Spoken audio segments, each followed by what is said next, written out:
Madame, Monsieur, bonsoir. Bienvenue dans ce journal. Voici ce qui domine l'actualité.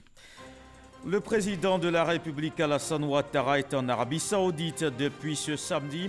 Une visite officielle sur invitation du roi. La rencontre va permettre de renforcer les relations entre les deux pays. Après l'Arabie Saoudite, le président de la République se rend au Burkina Faso. Il va participer à un sommet régional sur la lutte contre le terrorisme. La Côte d'Ivoire entretient également de bonnes relations avec l'Inde. Les deux pays s'engagent à aller plus loin dans leur coopération. Le vice-ministre indien des Relations extérieures à Abidjan, il a été reçu par le vice-président Daniel Kablan-Duncan. Les deux personnalités ont évoqué d'autres domaines de coopération.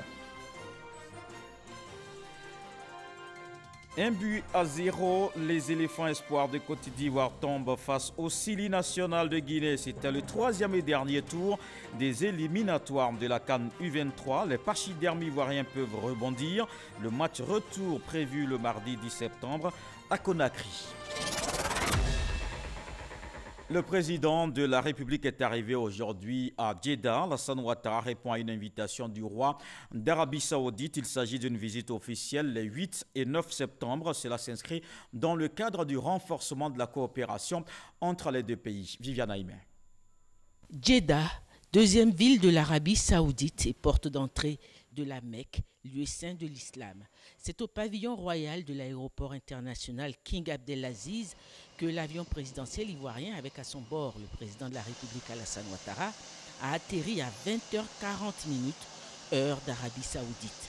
Le chef de l'État ivoirien était accueilli à sa descente d'avion par le prince Bader Ben Sultan Ben Abdelaziz Al Saoud, gouverneur de la ville de la Mecque. Cette visite, qui ne s'inscrit pas dans un cadre privé ni dans le cadre d'une conférence, est la première visite officielle à l'invitation de Sa Majesté Salman Ben Abdelaziz Al Saoud, adressée au chef de l'État ivoirien, le président Alassane Ouattara. Selon les règles protocolaires, c'est au Palais Royal que le chef de l'État ivoirien recevra les honneurs dus à son rang. Le président de la République est accompagné dans cette visite officielle par 5 ministres du gouvernement, le ministre d'État, ministre de la Défense Ahmed Bakayoko, le ministre des Affaires étrangères à Montano, le ministre de l'Intégration africaine et des Ivoiriens de l'extérieur Ali Koulibaly, la ministre du Plan et du Développement Kabaniale, le ministre du Pétrole, de l'Énergie et des Énergies renouvelables Cissé Aboudraman. Au menu de cette visite officielle, le renforcement de l'amitié et la coopération entre l'Arabie Saoudite et la Côte d'Ivoire.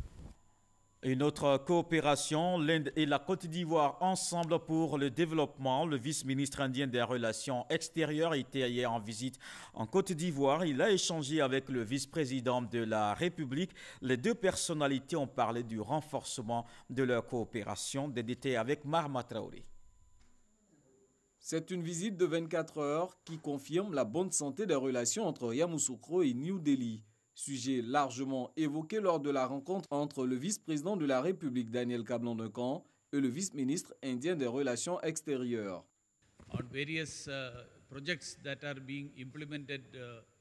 Nous avons plusieurs projets qui ont été réalisés en Côte d'Ivoire et d'autres doivent être réalisés.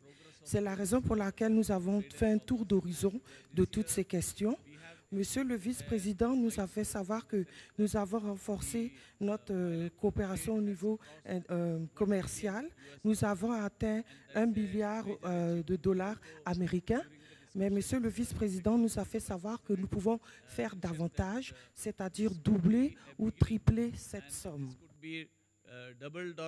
Les deux personnalités ont également évoqué le renforcement de la coopération sécuritaire entre les deux pays, soulignant que l'Inde finance plusieurs projets de développement en Côte d'Ivoire, dont la réalisation du parc technologique Mahatma Gandhi de Grand Bassam ou encore la construction de 30 unités de transformation du riz sur l'étendue du territoire ivoirien. Et parlons d'une autre coopération fructueuse cette fois entre la Chine et la Côte d'Ivoire. Ce lundi 9 septembre, c'est la rentrée scolaire avec un nouvel établissement. Il s'agit du lycée d'excellence Alassane Ouattara de Grand Bassam. L'ouvrage est achevé, une école qui dispose de toutes les commodités, un cadre propice à une meilleure formation des élèves. Le vice-président Daniel Kablan-Duncan était sur place. Marma Traoré. C'est le deuxième lycée scientifique dont se dote la Côte d'Ivoire après celui de Yamoussoukro. Bâti sur 20 hectares en bordure de l'autoroute Abidjan-Grand Bassam, il porte le nom du président Alassane Ouattara. Cet établissement d'excellence va accueillir 1000 élèves du secondaire. Tous seront hébergés sur place dans un internat. Fruit de la coopération sino-ivoirienne, l'édifice comprend également des terrains de sport et des salles spécialisées pour les matières scientifiques. Coût de réalisation du lycée d'excellence Alassane Ouattara de Grand Bassam, environ 14 milliards de francs CFA. J'espère que cette école d'excellence peut contribuer à la formation des élèves excellents de la Côte d'Ivoire.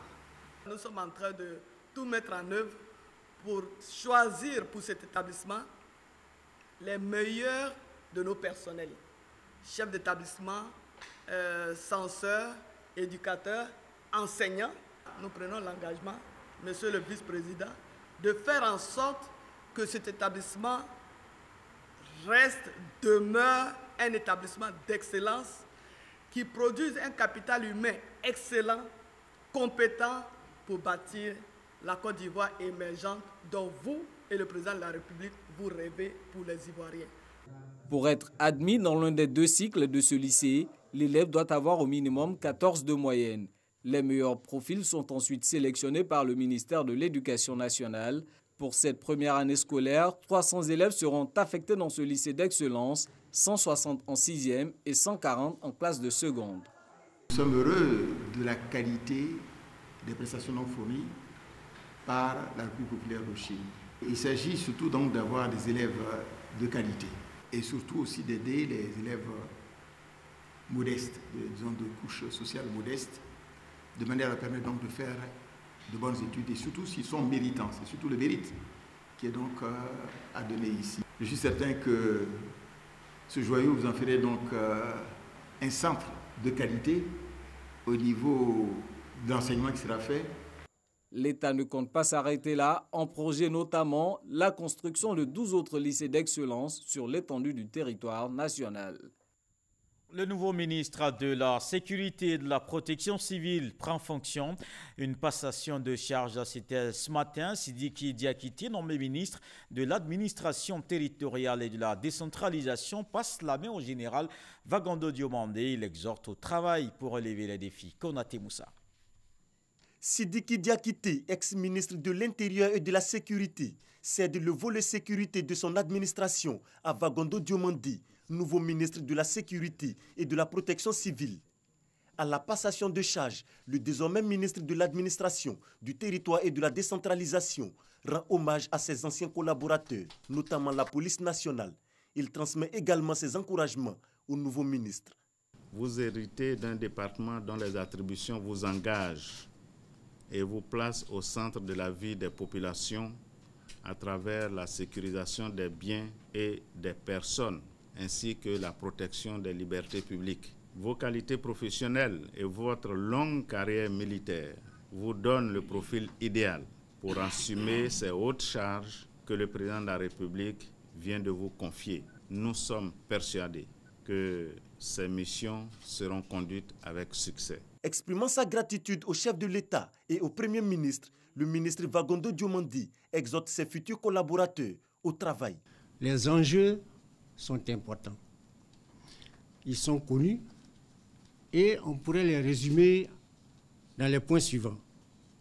La sécurité des personnes et de leurs biens, la menace terroriste, la lutte contre le grand banditisme, la protection civile et la sécurisation du processus électoral. L'importance de la mission appelle donc la contribution, la responsabilité et l'adhésion de tous. J'entends faire en sorte que la population continue de faire confiance à notre police, que la complicité s'installe entre elle et notre police, car je reste convaincu qu'on ne peut pas assurer la sécurité de quelqu'un sans son adhésion. La fraternité d'armes qui a toujours prévalu entre les forces de sécurité, que ce soit l'armée, que ce soit la police, que ce soit la gendarmerie, doit prédominer dans toutes nos relations. C'est dans la discipline et dans la rigueur que nous obtenons de bons résultats. Avant sa nomination le 4 septembre dernier au poste de ministre de la Sécurité et de la Protection civile, le général Vagondo Diomandé était le chef d'état-major particulier du président de la République. Il fait également partie du gouvernement. Zoro Epifane Balo est de la nouvelle équipe. Il occupe le poste de secrétaire d'État au renforcement des capacités. Une personnalité que nous présente Herman Guivet. Nommé ce 4 septembre 2019, secrétaire d'État au renforcement des capacités, Zoro Epifane Balo est magistrat depuis 1996 et titulaire d'un diplôme d'études spécialisées en droits de l'homme obtenu en 2002 à l'Université catholique de Louvain. Co-fondateur du mouvement ivoirien des droits humains, il a dirigé cette organisation de promotion et de défense des droits humains de 2000 à 2004.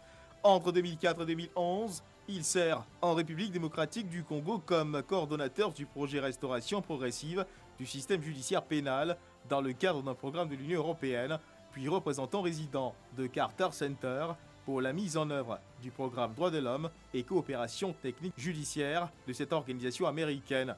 Zoro Epifane Balo a travaillé pour le Bureau conjoint des Nations Unies aux droits de l'homme en République démocratique du Congo en tant que coordonnateur de l'unité justice transitionnelle et lutte contre l'impunité. De 2012 à 2015, il a été directeur général de l'Agence ivoirienne des coopérations francophones et du Comité national des Jeux de la francophonie. Ayant intégré le ministère des Affaires étrangères en 2016, il occupe les fonctions de directeur des affaires juridiques, consulaires et humanitaires avant sa nomination au poste de secrétaire national en charge du renforcement des capacités auprès du Premier ministre. Il est auteur de 2 ouvrages, Juge en Côte d'Ivoire, paru en 2004 aux éditions Cartala, et Adiri la prisonnière, à paraître aux éditions Tabala. Marié et père de 6 enfants, Zoro Epifane Balo est officier de l'Ordre national de Côte d'Ivoire. Marietou Koné est également membre du gouvernement. Elle est ministre de la Solidarité, de la Cohésion sociale et de la lutte contre la pauvreté. Elle est maire de la commune de Boundiali. Elle a initié la tenue du conseil municipal tournant dans les villages de la commune. La 3e session ordinaire a eu lieu à Nondara. Marietou Koné veut permettre aux populations d'être informées des actions menées. Le point de notre correspondante permanente, Ami Sissoko. Le conseil municipal de Boundiali au grand complet à Nondara pour la 3e session ordinaire. À 4 km de Boundiali, ce village abrite le tout premier conseil municipal de son histoire. La manifestation de la volonté de l'équipe municipale conduite par Marietou Koné, maire de Boundiali, par ailleurs ministre de la Solidarité, de la Cohésion sociale et de la lutte contre la pauvreté.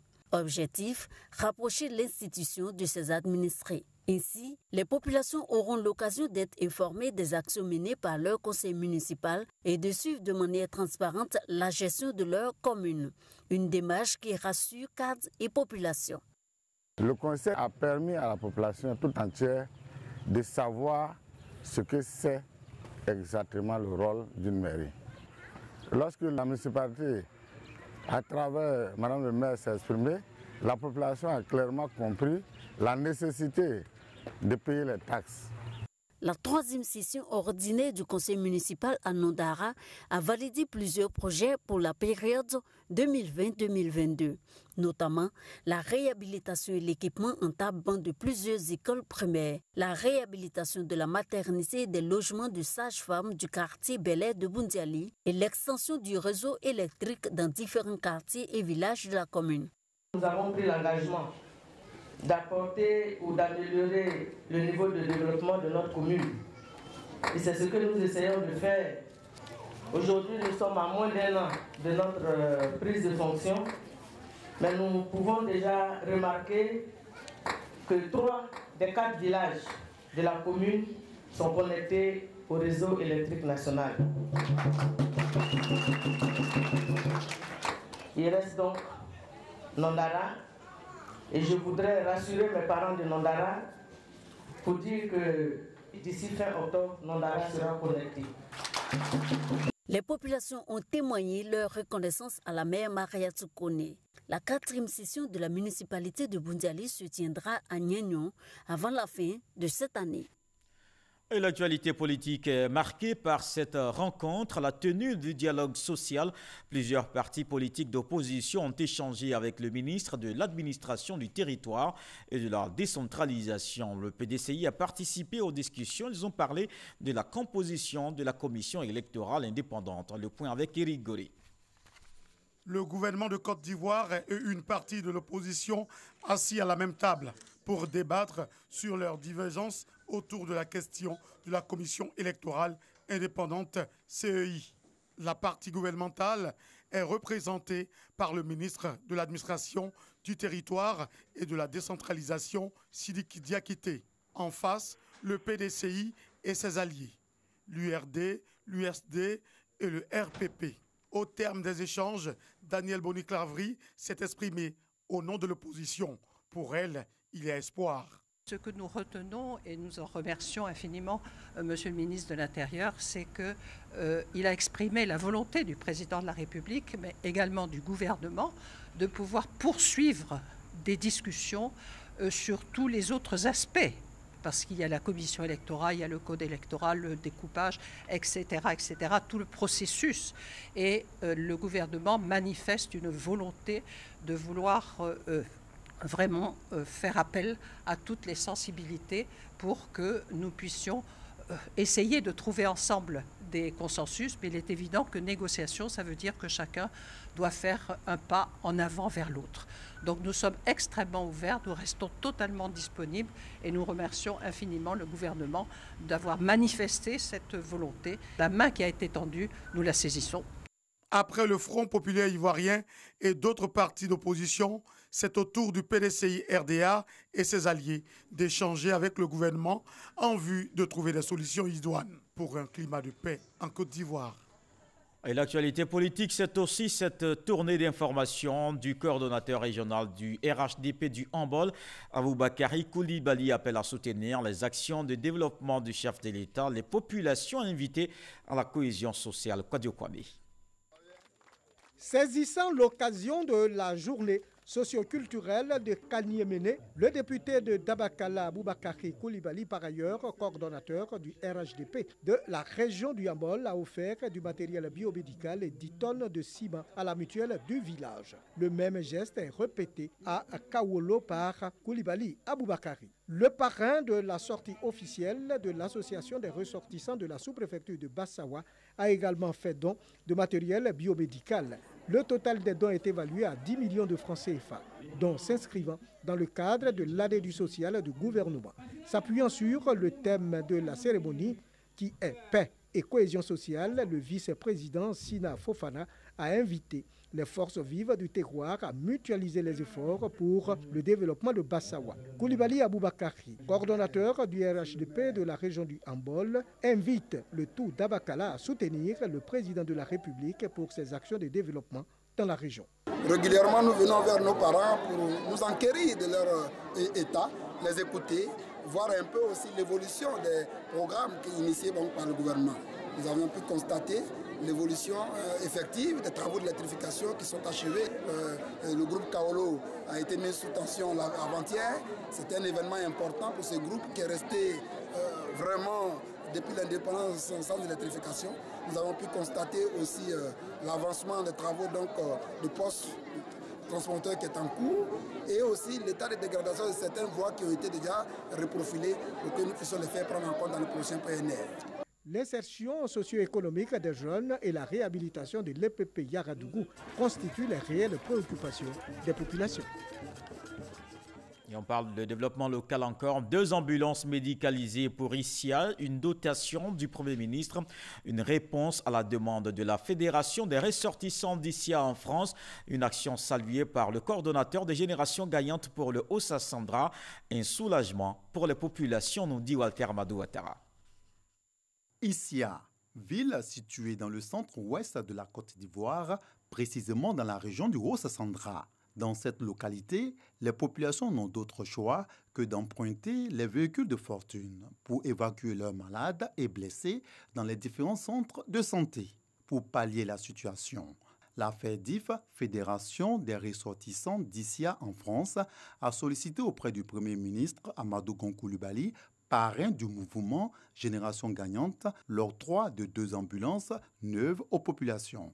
Chers parents, nous avons crié, nous avons pleuré, et nos pleurs et nos cris ont été entendus. Je demande à cet instant précis de vous lever pour acclamer avec beaucoup de bruit le Premier ministre Amadou Ba Coulibaly et la génération gagnante. Nous n'avons pas l'intention de nous arrêter à bon chemin. Nous voulons atteindre le peuple là où il faut. Nous ne sommes pas des politiciens. Nous sommes de la politique de développement. Chers parents, le passé, c'est le passé. Éloignons-nous des rancœurs. Allons à l'essentiel pour le bonheur de nos parents. Tendons-nous la main et faisons ce qui est utile pour nos parents. Autorités et populations d'Issia ne manquent pas de relever l'importance de ces deux engins qu'elles accueillent avec joie. Nous sommes heureux de recevoir les deux ambulances que M. le Premier ministre, M. Ba Coulibaly, nous a offertes. Nous sommes satisfaits et nous sommes reconnaissants. Nous sommes vraiment très heureuses parce que les femmes ont besoin de ce don-là. C'est les femmes qui font les enfants. C'est les femmes qui s'occupent de leur mari. C'est les femmes qui accouchent. Et ces ambulances-là sont les bienvenues. L'acquisition de ces véhicules marque le début des actions concrètes de Génération Gagnante dans le Haut-Sassandra, dont le siège à Daloa a fait, après l'étape d'Issia, l'objet d'une visite de la part de la délégation du Bureau national de ce mouvement. Ici à Abidjan, égayer les tout-petits, voilà l'objectif de vacances loisirs dans la commune d'Abobo. Une initiative du maire, des manifestations récréatives dont l'apothéose, c'était hier Ahmed Bakayoko aux côtés des enfants, vous allez le voir, a participé à certains jeux. Le reportage d'Issa Tionayo. Ahmed Bakayoko, entouré des enfants de 5 à 15 ans. La scène se passe dans la cour de la mairie d'Abobo. En sa qualité de premier magistrat de cette commune, il multiplie les actions pour égayer ces populations. Une démonstration est faite à travers la première édition de vacances loisirs, jeux éducatifs et vidéos, toboggan, ludo, scrabble, balançoire et bien d'autres activités ont permis aux enfants et parents de vivre d'intenses moments pendant ces vacances scolaires. J'ai fait du trottinette, du château, sauter, on vient faire corde à sauter, dessin, tout. Merci vraiment, merci. Les enfants sont vraiment amusés depuis 8 h jusqu'à cette heure-ci, je joue encore. Vraiment, je dis merci. Le maire, la manière qu'il a organisé, sincèrement, on a toujours besoin qu'il le fasse et qu'il soit là. On a toujours besoin de lui. Pour le maire de la commune d'Abobo, les vacances constituent un bon moment pour s'amuser avant la reprise des cours. En tant que maire, j'ai voulu qu'ici à Abobo, bien que les parents de ces jeunes n'aient pas les moyens, que nous, la mairie, nous puissions leur donner les moyens de se divertir comme tous les enfants du monde avec des jeux qu'on retrouve à Miami, à Paris, etc. Il faut faire en sorte que la mairie puisse aider ces enfants-là à s'occuper sainement. Le maire Ahmed Bakayoko assure que son conseil municipal va multiplier ce genre d'activités pour l'épanouissement de ces populations. C'était la fête à Grand Alépé dans la région de Lamé. La génération Nyando a célébré hier le 20e anniversaire du Fakoué. C'est une initiation et une formation des jeunes. Cela permet leur insertion dans la société traditionnelle. Grâce Kando. Ce tam-tam parleur pour véhiculer des messages de paix, de réconciliation et de cohésion sociale. Nous sommes à Grand Alépé, dans la région de Lamé. La génération Nyando, composée de 5 classes d'âge, à savoir les Guéwo, les Tchoba, les Bonto, les Asangba et les Agbri, célèbre le 20e anniversaire du Fokue, qui symbolise la maturité et la capacité à gérer le pouvoir. Le Fokue, une école de démocratie, une œuvre écrite par le chef de cette génération. Retenez simplement que le Fokue, qu'on appelle génération, le Fokue est une école de formation. Elle donne une formation sociale, une formation, je dirais, militaire et une formation politique, formation à la vie.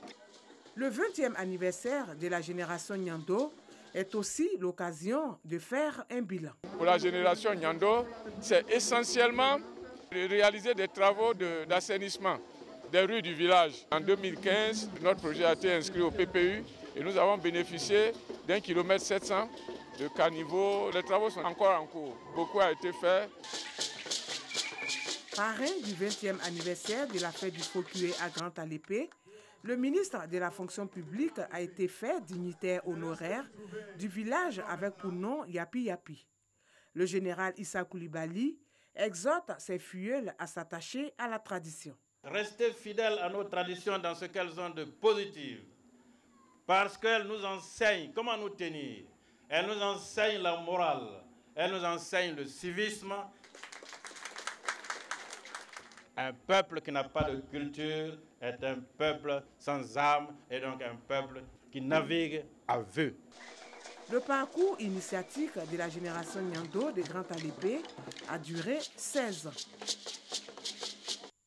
Ce sont des artistes de la nature et de la verdure, les paysagistes, un métier bien connu ailleurs, notamment en France. On y dénombre plus de 92 000. Un secteur qui se développe ici en Côte d'Ivoire. Mais les paysagistes sont encore peu connus des Ivoiriens. Justement, ce soir, je vous emmène dans l'univers de ces stylistes de la nature dans ce reportage d'Emadjeke dit par Walter Amadou Ouattara. Donnez-lui juste la terre et à défaut de vous envoyer dans le jardin d'Éden, il vous livre l'espace féerique ou le paysage que vous imaginez. Le paysagiste est un technicien architecte de la nature, différent du jardinier. Il conçoit et organise la maîtrise d'œuvre des jardins et espaces verts. En France, on dénombre environ 92 000 paysagistes. En Côte d'Ivoire, l'activité n'a pas de visibilité à cause du manque d'organisation. Bonjour. Bonjour madame. Pour vous, c'est quoi un paysagiste? On a entendu parler de ça, mais il ne va pas. Un paysagiste, c'est une personne physique qui allie jardin et paysage. Claude est titulaire d'un BTS en urbanisme. La nature occupe une place importante dans sa vie. Le paysagiste, dans la réalisation, tient compte de plusieurs aspects. L'aspect esthétique, tout d'abord, les fleurs, et puis le cadre qui est accueillant et qui est reposant. Quand il choisit des plantes pour faire l'aménagement, il sait à quelle fin ça répond. Peu connus de la population, ces artistes de la nature sont souvent confondus aux jardiniers. Cependant, les architectes qui sont aussi clients de ceux-ci savent marquer la différence entre les deux corporations. En tant qu'architecte, nous travaillons plus avec les paysagistes qui sont nos partenaires dans la réalisation de nos ouvrages, tels que vous les voyez là, qui nous apportent leur expertise et chaque fois il y a eu satisfaction. Aruna, paysagiste depuis 15 ans déjà, est à la tête d'une équipe de 5 personnes. Il ne recule devant aucun espace. Les domiciles, les entreprises et espaces publics constituent ses lieux de prédilection. La pelouse qui était là était tellement affectée par les mauvaises herbes, on était obligé de reprendre la pelouse. Cette pelouse que vous voyez, elle vient d'être plantée nouvellement. Donc là, d'ici 2 mois, vous aurez une bonne pelouse bien verte, sans problème. On a des micro-ondes, des climatiseurs, des frigos à la maison. Ils dégagent des gaz carboniques. C'est des plantes d'intérieur qui ont des vertus purifiantes. Il a su communiquer cette passion à des jeunes filles qui commencent à s'intéresser au métier de paysagiste. C'est le cas de Sali, la vingtaine révolue, en stage auprès d'Aruna. La jeune fille prend plaisir à apprendre. Et c'est un domaine vraiment très passionnant. J'invite beaucoup de femmes à vraiment s'intéresser à ça. Les paysagistes ivoiriens scrutent l'avenir avec motivation, dans le secret espoir de faire bénéficier aux amateurs de ce secteur d'activité l'ouverture d'un établissement de formation reconnu par l'État. On termine ce journal avec un mot de sport football. Le 3e et dernier tour des éliminatoires de la CAN U23 débute dans la douleur pour les éléphants espoirs de Côte d'Ivoire. Les pachydermes ivoiriens battus par le Sili national de Guinée. 1-0. Le seul but de Sila Morlaya suffit au bonheur des Guinéens. Le match retour est prévu le mardi 10 septembre à Conakry. Et voilà qui met un terme à ce journal. Merci de l'avoir suivi. Je vous retrouve demain avec beaucoup de plaisir. Bonsoir.